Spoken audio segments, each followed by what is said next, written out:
गुजरात के चुनाव में कांग्रेस आला कमान दावा है कि लाख कोशिश करे कि कोई फ्री हिट बीजेपी को न दे, लेकिन चूक हो ही जा रही है। पहले शिवराज पाटिल का एक बयान आया गीता में जिहाद का जिक्र करते हुए, फिर मधुसूदन मिस्त्री का बयान आया नरेंद्र मोदी की औकात वाली बात कहते हुए। अब क्या कांग्रेस की 2 महिला नेताओं ने गलवान पर सेना का अपमान करने वाली मानसिकता पर समर्थन करके कांग्रेस के लिए सेल्फ गोल कर दिया है?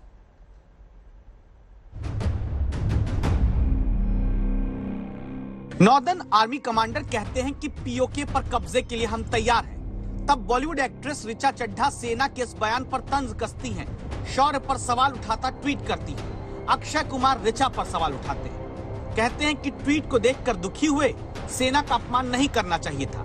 फिर विवाद में होती है कांग्रेस की एंट्री। अक्षय ने ऋचा पर सवाल उठाया तो कांग्रेस प्रवक्ता सुप्रिया श्रीनेत अक्षय को कटघरे में खड़ा करने लगती है। वही कांग्रेस तब कुछ नहीं कहती जब ऋचा चड्ढा के समर्थन में पाकिस्तानी मीडिया आवाज उठाता है। बात यहाँ पर नहीं रुकती। कांग्रेस की ही नेता और अभिनेत्री रह चुकी नगमा एक कदम आगे बढ़ जाती है। ये तक दावा कर देती हैं कि सेना के लोग इलेक्शन के वक्त ही जानबूझकर ऐसे बयान देते हैं। अब सवाल है, क्या मोदी के विरोध में कांग्रेस ने सेना पर सवाल उठाती ऋचा का समर्थन किया?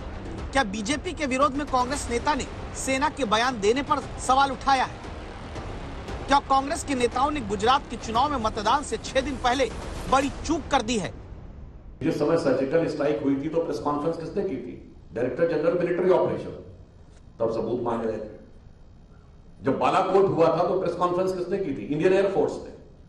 तब बता रहे थे कि कितने मकान गिरे, कि पेड़ गिरे, कि आदमी मरे, कि कौवे मरे, इस ढंग के स्टेटमेंट दे रहे थे। और ये तो वो लोग हैं जिनके लिए ओसामा जी, हाफिज साहब, जाकिर शांति का मसीहा, अफजल हालात का मारा, याकूब मेनन की जुडिशियल किलिंग और भारत की सेना अध्यक्ष के लिए इन्वर्टेड कॉमास में कोट अनकोट में कह रहा हूं सड़क छाप गुंडा जैसा शब्द। इसलिए मुझे लगता है देश की प्रबुद्ध जनता और गुजरात की जनता जिसने तो राष्ट्रवाद को एक नया आयाम देखा, जब सबको ध्यान है उसका समुचित उत्तर देंगे।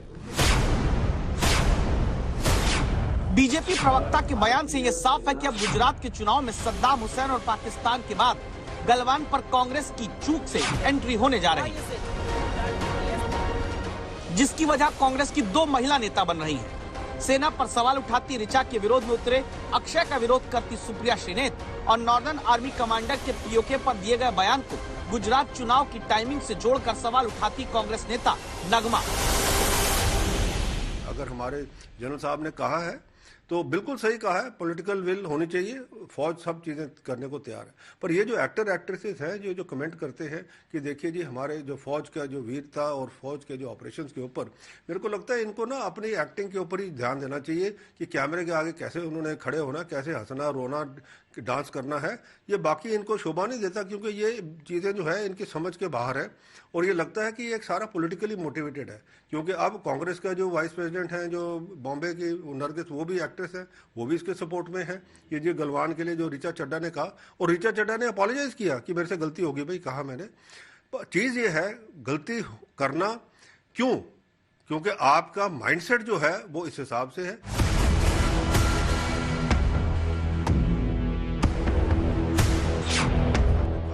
क्या डिफेंस एक्सपर्ट अनिल गौर जिस माइंडसेट पर सवाल उठा रहे, उसी का सबूत कांग्रेस की प्रवक्ता सुप्रिया श्रीनेत ने दिया। हर चुनाव व्यक्तिगत सवाल क्यों उठ रहे हैं, एक एक करके समझते हैं। सबसे पहले आया पीओके पर सेना के northern army commander lieutenant general Upendra Dwivedi का ये बयान। रक्षा मंत्री gave the statement about the POJK. As you are aware that parliamentary resolution already exists on the subject, so therefore it's nothing new. It is part of the parliamentary resolution. As far as Indian Army is concerned, Indian Army will carry out any order which is being given by the Government of India, and whenever such orders are given, we'll always be ready for it.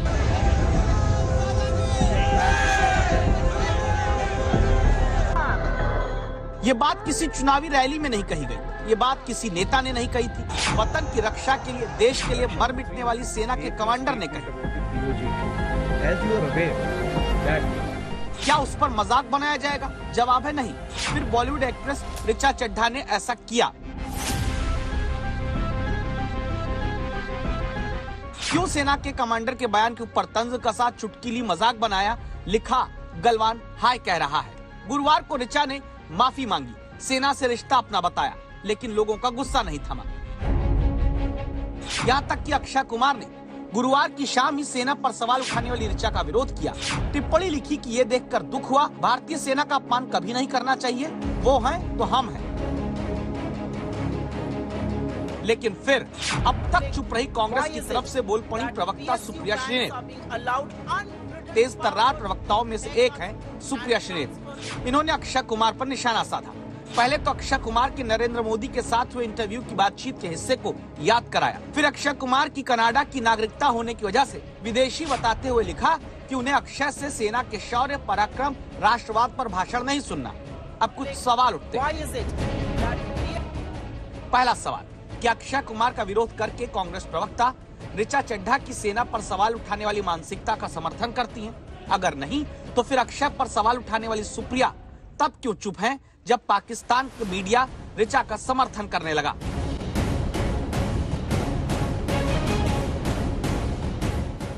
ये Pakistani media का बयान देखिए, जिसमें लिखा है कि भारतीय सेना को आईना दिखाने वाली ऋचा को अतिवादी भारत में टारगेट कर रहे हैं। कांग्रेस अब इस पर कुछ नहीं बोलती।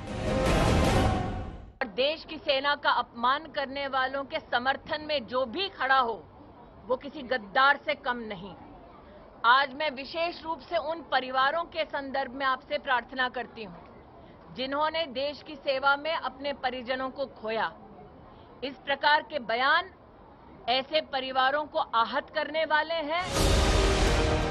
दस्तक देता सवाल सीधा सा, ऋचा ने तो माफी मांगी, लेकिन कांग्रेस प्रवक्ता ने क्यों अप्रत्यक्ष रूप से उनका समर्थन किया? क्या इसके लिए वो भी माफी मांगेंगी? सेना पर सवाल उठाने वालों का समर्थन कांग्रेस के नेता तब कर रही हैं जबकि राहुल गांधी इस समय देश में भारत जोड़ो यात्रा लेकर निकले। तभी कांग्रेस की नेता और पहले अभिनेत्री रही नगमा तो ऋचा चड्ढा का समर्थन करते करते एक कदम और आगे बढ़ती हैं। नगमा सेना पर सवाल उठाती बातों को कहती हैं कि हां ये सही है। सेना के नॉर्दर्न कमांडर को कटघरे में खड़ा करती हैं। सेना के तमाम अफसरों को सियासत के अनुसार बयान देने का आरोप लगाती है।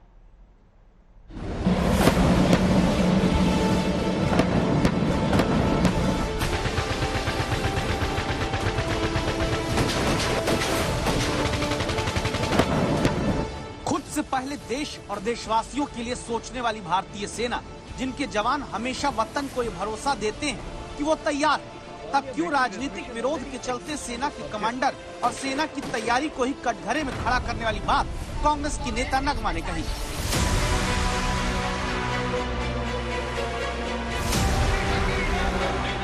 नगमा ने क्या किया है, पहले ये देखिए।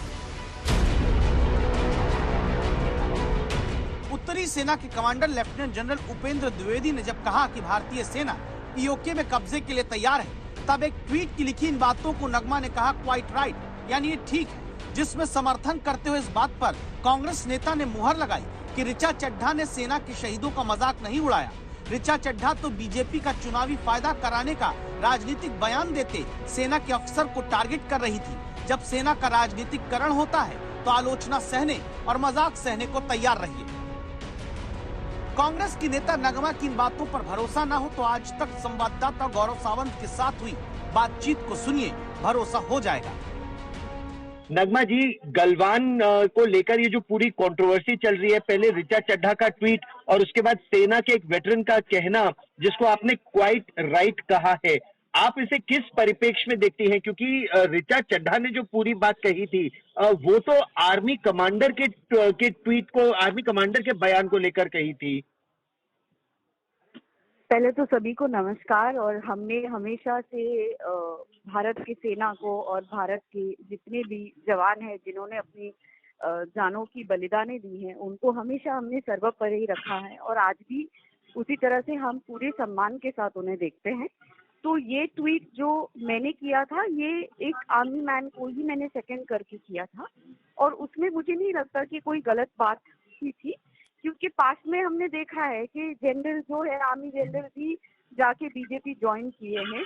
तो इस संदर्भ में जब उन्होंने इस इलेक्शन के टाइम पे कोई बयान दिया तो उस पे ये बात वाजिब बनती है कि ऐसा हो भी सकता है, लेकिन इस बात को नकारा नहीं जा सकता कि जब गलवान का इंसिडेंट हुआ था उस समय पर हमारे जो शहीदों ने अपनी जानों की बलिदानें दी थी, कुर्बानी दी थी, तो वो किस लिए दी थी? क्योंकि हमारे सरजमीन पे चाइना के लोग आ गए थे और हमारे प्रधानमंत्री ने कहा था कि कोई आया नहीं, ये कल कोई घुसा नहीं। लेकिन तो नगमा जी, वो अपमान होता है या हमने जो कहा वो अपमान? हमने जो कहा वो बिल्कुल सही कहा। लेकिन नगमा जी, आप सही कह रही हैं। आप आर्मी कमांडर नॉर्दर्न कमांड पर आरोप लगा रही हैं कि वो पॉलिटिक्स कर रहे हैं। किसी कमांडर पे आरोप नहीं लगाया, मैंने किसी कमांडर पे आरोप नहीं लगाया, लेकिन कभी ऐसा होता है कि आर्मी के लोग भी जाके पॉलिटिकल पार्टीज ज्वाइन करते हैं और अक्सर ऐसा देखा जाता है कि जो वाद विवाद के बयान होते हैं वो इलेक्शन टाइम पे भी दिए जाते हैं। यानी नगमा को लगता है कि सिर्फ अभी गुजरात चुनाव को देखते हुए पाकिस्तान के कब्जे वाले कश्मीर के लिए भारतीय सेना के कमांडर ने अपनी पूरी तैयारी की बात कही। Certain few people or an army general also has gone and joined a party later after retiring, but or after the term is complete. So I would say that I'm not particularly saying that the army is politicized, but here in this particular case, all that the general said is that we are absolutely ready, and that's a fact that the army is always ready. They are always ready to take on, but the current dispensation has to give them the order. So why isn't the current dispensation giving them that order? नगमा सीधे सेना की वर्दी पहने मुश्किल हालात में हर कठिनाई में देश की रक्षा करते एक अफसर के आगे बीजेपी में शामिल होने की आशंका जताते हुए उनके बयान को गुजरात चुनाव से जोड़ने की गलती करती हैं। आप आर्मी कमांडर नॉर्दर्न कमांड पर आरोप लगा रही हैं कि वो पॉलिटिक्स कर रहे हैं। किसी कमांडर पे आरोप नहीं लगाया, मैंने किसी कमांडर पे आरोप नहीं लगाया, लेकिन कभी ऐसा होता है कि आर्मी के लोग भी जाके पॉलिटिकल पार्टीज ज्वाइन करते हैं और अक्सर ऐसा देखा जाता है कि जो वाद विवाद के बयान होते हैं वो इलेक्शन टाइम पे भी दिए जाते हैं। सेना का मजाक उड़ाती ऋचा का समर्थन करती कांग्रेस नेता नगमा सेना और सेना के कमांडर पर गंभीर आरोप लगाती हैं, लेकिन एक कांग्रेस नेता इनका विरोध नहीं करता। आज तक ने पूर्व विदेश मंत्री सलमान खुर्शीद से पूछा, क्या आप नगमा की बात का विरोध करेंगे? सुनिएगा सवाल और जवाब। Congress support Nagma's tweet in this regard? You have to ask the Congress party. I'm only one person. Nagma is another person. But the Congress party collectively says, we like this, we don't like it. The Congress party will do so. यानी सेना पर सवाल उठाती अपनी party के नेता के बयान पर किनारा कर सकते हैं, लेकिन क्या सलमान खुर्शीद इतना नहीं कह सकते थे कि जो कहा नगमा ने गलत कहा, आगे पार्टी फैसला करेगी? इसीलिए बीजेपी कांग्रेस की सियासत पर सवाल उठाती है। चुनाव गुजरात में हो रहा है, नतीजे आगे हिमाचल और गुजरात के आने हैं। कांग्रेस नेताओं की धड़कन उससे ज्यादा राजस्थान में तेज चल रही है, जहां सचिन पायलट को गद्दार कहने के बाद अब मुख्यमंत्री गहलोत को दिल्ली से नसीहत आ रही है। पायलट की खुलकर पैरवी राष्ट्रीय प्रवक्ता कर रहे हैं। गहलोत के एक इशारे पर होटल पहुंच जाने वाले विधायक अब मुख्यमंत्री की भाषा पर सवाल उठा रहे हैं। मंत्री गहलोत सरकार के कुछ बोलने से बच रहे हैं, लेकिन अशोक गहलोत अब भी कहते हैं, मैं जादूगर हूं। सचिन पायलट को एक दिन में 6 बार गद्दार कहकर कभी सीएम नहीं बनने दूंगा ऐलान करने वाले मुख्यमंत्री गहलोत ने अपनी पार्टी की सबसे बड़ी भारत जोड़ो यात्रा पर प्रश्न चिन्ह लगा दिया। चर्चा राहुल की यात्रा से ज्यादा देश की राजनीति में राजस्थान में क्या होगा के सवाल पर पहुंच गए। ऐसे में राजस्थान की राजनीति में होती सबसे बड़ी दस्तक का असर क्या गुजरात के नतीजे के बाद नजर आएगा? इस बारे में शुक्रवार का पूरा अपडेट आप तक आज तक संवाददाता शरद कुमार, मौसमी सिंह और सुप्रिया भारद्वाज लेकर आए, जो बताते हैं कि जिस जादू से अब तक राजस्थान को अपने पास हर हालत में बनाए रखने का हुनर गहलोत जानते थे, वो जादू बिना किसी उकसावे के पायलट को गद्दार कहकर और खुलकर अपने ही प्रदेश में 2020 की बगावत याद करा के कम होने लगा है। पिछले 30 घंटे में मुख्यमंत्री गहलोत फिलहाल मीडिया से कुछ भी बोलने से बच रहे हैं।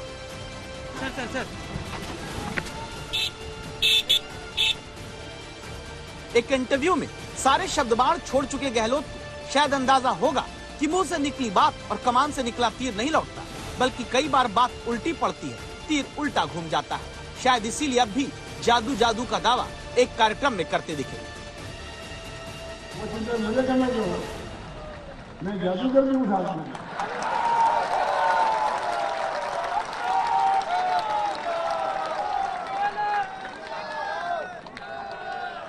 जादू से आया है, इनके प्रबंधन से आएगा।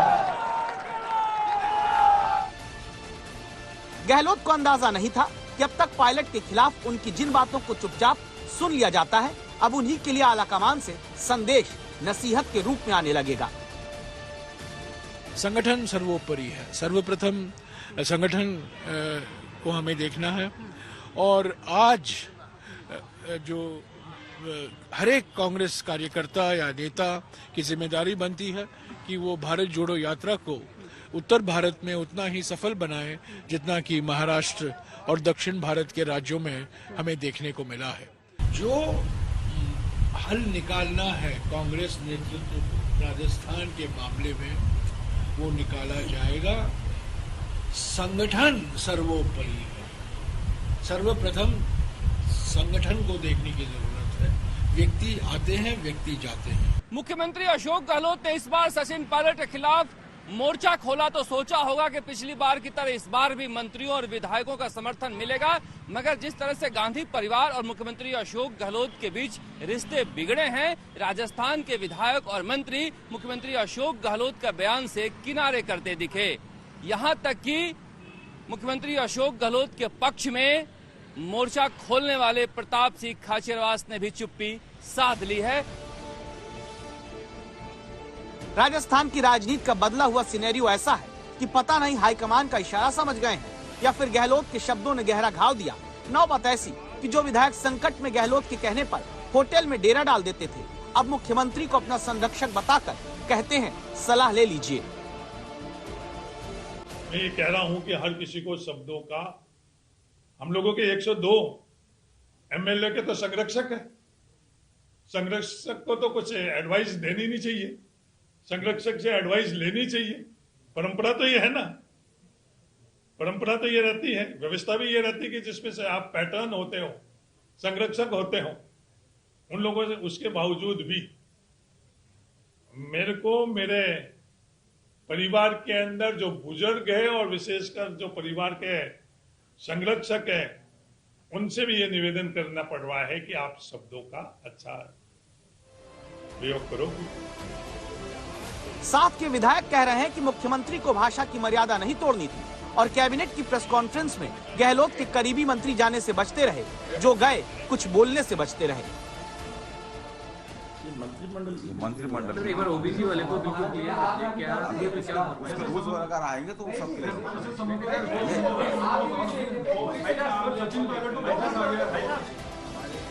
मंत्री बोल नहीं पा रहे और प्रदेश अध्यक्ष कांग्रेस के राजस्थान में ऑल इज वेल बताने की नाकाम कोशिश करते हैं। तो परसों ही एक साथ बैठे थे हम तो मीटिंग में, भारत जोड़ो यादव प्रदेश कांग्रेस का, लेकिन वहीं सचिन पायलट बैठे थे, वहीं मुख्यमंत्री अशोक गहलोत बैठे थे, वहीं गोविंद डोटासरा बैठे थे, वहीं भंवर जितेंद्र सिंह बैठे थे, वहीं सारे लोग बैठे थे। लेकिन फिर उसके बाद भी तो सब कभी बयान आ गया ना, गहलोत साहब का बयान आया है जो काफी चर्चा में है आजकल। धन्यवाद।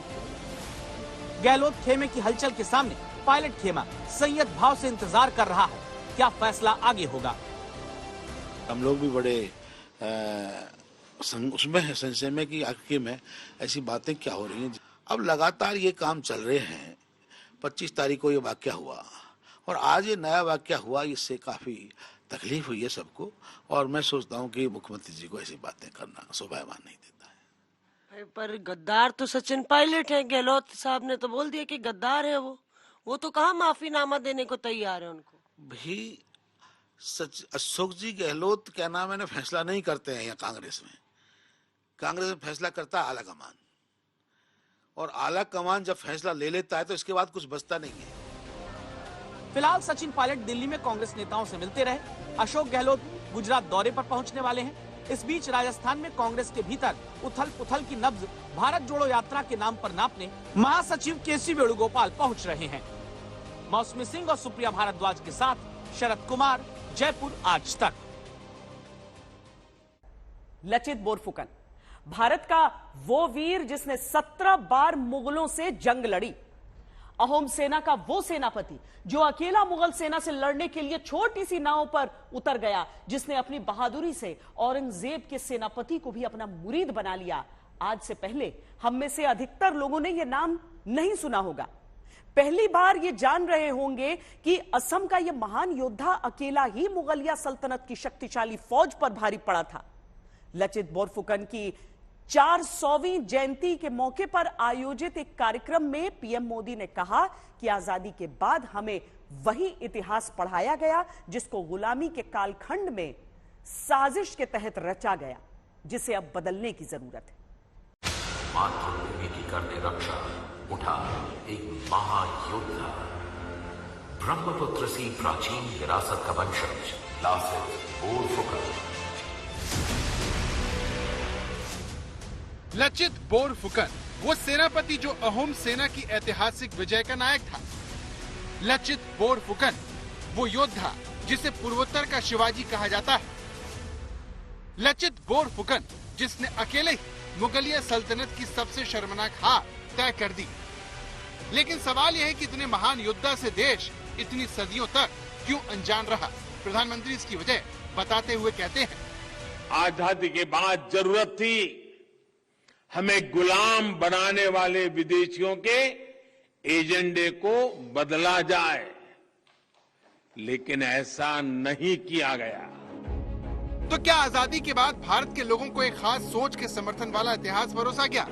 क्या इसी वजह से देश भर में लोग मुगल शासकों का नाम तो जानते हैं, लेकिन लचित बोरफुकन से पूरी तरह अनजान है? क्या इसी वजह से मुगल शासकों की संपूर्ण जानकारी इतिहास में दर्ज है और 400 साल पहले मुगलों को हराने वाले लचित बोरफुकन की कामयाबी इतिहास की किताबों से गायब है? सवाल यह है कि असम के बाहर लचित बोरफुकन को मुट्ठी भर लोग ही क्यों जानते हैं? अगर उनके अदम्य साहस ने औरंगजेब के मंसूबों पर पानी फेरा तो इसकी जानकारी इतिहास में प्रमुखता से क्यों नहीं है? इन सभी सवालों का जवाब प्रधानमंत्री मोदी ने दिया। लचित बोरफुकन की 400वीं जन्म जयंती समारोह में हिस्सा लेते हुए पीएम ने अहोम सेना के साहसिक सेनापति के साथ हुए इस भेदभाव की वजह बताई। मैं असम की उस महान धरती को प्रणाम करता हूं जिसने मां भारती को लचित बोरफुकन जैसे अदम्य वीर दिए हैं। अगर कोई तलवार के जोर से हमें झुकाना चाहता है, हमारी शाश्वत पहचान को बदलना चाहता है, तो हमें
गुलाम बनाने वाले विदेशियों के एजेंडे को बदला जाए, लेकिन ऐसा नहीं किया गया।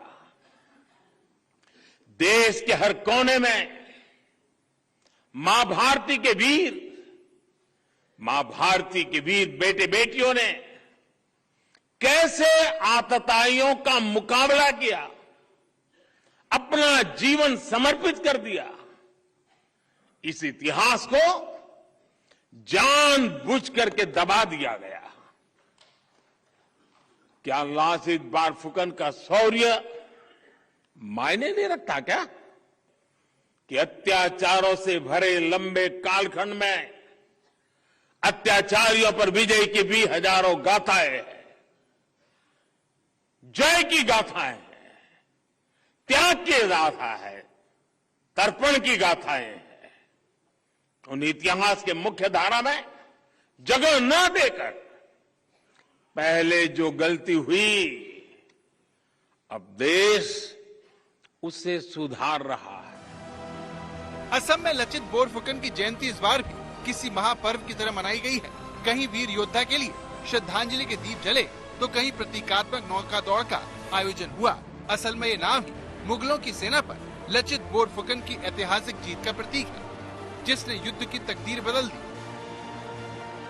असम और पूर्वोत्तर की धरती इसकी गंवा रही है। असम के लोगों ने अनेकों बार तुर्कों, अफगानों, मुगलों के आक्रमणों का मुकाबला किया और आक्रमणकारियों को पीछे खदेड़ा। अपनी पूरी ताकत झोंक कर मुगलों ने गुवाहाटी पर कब्जा कर लिया था, लेकिन फिर एक बार लासित बोरफुकन जैसे योद्धा आए और अत्याचारी मुगल सल्तनत के हाथ से गुवाहाटी को आजाद करवा लिया। प्रधानमंत्री के निशाने पर वो इतिहासकार थे जिन्होंने सिर्फ भारतीय इतिहास को औरंगजेब, बाबर और हुमायूं की कहानी बना दिया और देश लचित बोरफुकन जैसे भारतीय योद्धाओं से दूर हो गया। हमें आजादी के बाद भी वही इतिहास पढ़ाया जाता रहा जो गुलामी के कालखंड में साजिशन रचा गया था। आजादी के बाद जरूरत थी हमें गुलाम बनाने वाले विदेशियों के एजेंडे को बदला जाए, लेकिन ऐसा नहीं किया गया। इस इतिहास को जानबूझ करके दबा दिया गया। क्या लासित बोरफुकन का शौर्य मायने नहीं रखता क्या? मुगलों के खिलाफ युद्ध में लड़ने वाले असम के हजारों लोगों का बलिदान कोई मायने नहीं रखता? 16वीं सदी में मुगल विस्तारवाद को सफल चुनौती देने वाले लचित असम के समाज में एक नायक की तरह प्रतिष्ठित हैं और हर वर्ष उनकी जयंती 1930 से ही पूरे असम में लचित दिवस के रूप में धूमधाम से मनाई जाती रही है। 1999 में भारतीय सेना ने हर साल नेशनल डिफेंस अकादमी के सर्वश्रेष्ठ कैडेट को लचित बोरफुकन स्वर्ण पदक देने का निर्णय लिया था, लेकिन असम के बाहर लचित बोरफुकन की वीरता नहीं आ सकी। लेकिन इतिहास गवाह है कि उन्होंने भारत की पहचान बदलने की कोशिश को विफल कर दिया। अगर कोई तलवार के जोर से हमें झुकाना चाहता है, हमारी शाश्वत पहचान को बदलना चाहता है, तो हमें उसका जवाब देना भी आता है। औरंगजेब ने हार की उस कालिक को मिटाने की हर मुमकिन कोशिश की, लेकिन वो हमेशा हमेशा असफल ही रहा। इतिहास ही हमें वर्तमान की समझ देता है, लेकिन भारत में इतिहास को लेकर विवाद बहुत पुराना है। बीजेपी और उससे जुड़े संगठन अक्सर कुछ इतिहासकारों पर सच्चे सबूतों की अनदेखी का आरोप लगाते हैं, जिसमें लचित बोरफुकन भी शामिल है। आज तक ब्यूरो। असम राज्य के भीतर लचित बोरफुकन की एक बहुत बड़ी सी मूर्ति स्थापित है। वहां पर हर कोई उनसे प्रेरणा लेता है, लेकिन यह कहानी ऐसी है जिससे हर हिंदुस्तानी को प्रेरणा लेनी चाहिए। उन्होंने अकेले ही मुगलों की सेना से लोहा लिया, आखिरकार उन्हें शिकस्त दे दी। औरंगजेब का सेनापति हार कर भी यह कहकर गया कि उसने ऐसा योद्धा अपनी जिंदगी में कभी नहीं देखा।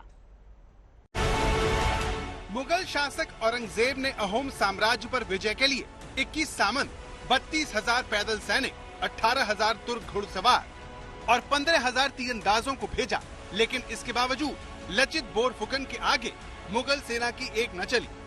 साल 1671 में लचित बोरफुकन के अचानक हमले की रणनीति से मुगल सेना को भयानक नुकसान पहुंचा। ये तो लचित बोरफुकन की बहादुरी की संक्षेप में कही गई कहानी है, जिसमें उनकी वीरता का इस छोटी सी नाव से गहरा रिश्ता है, जो दिल्ली में उनकी 400वीं जन्म जयंती कार्यक्रम में दिखाई गई डॉक्यूमेंट्री में खास तौर से दिखाई दी। भारतवर्ष के अमर शूर वीरों में एक दास्तान, एक अमर विरासत।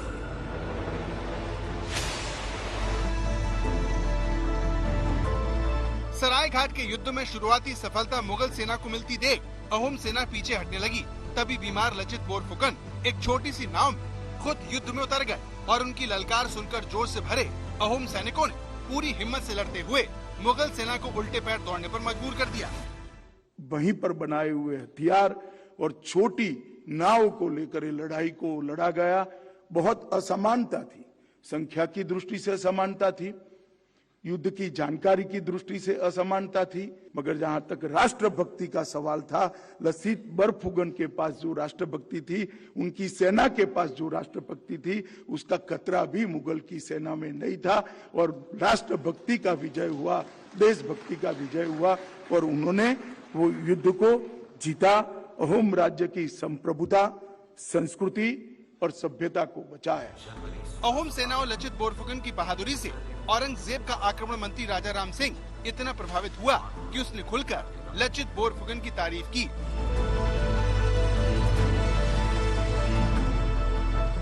राम सिंह ने कहा, एक ही सेनापति पूरी सेना का नियंत्रण करता है। हर आसामी सैनिक नाव चलाने में, तीरंदाजी में, खाइयां खोदने और बंदूक और तोप चलाने में माहिर है।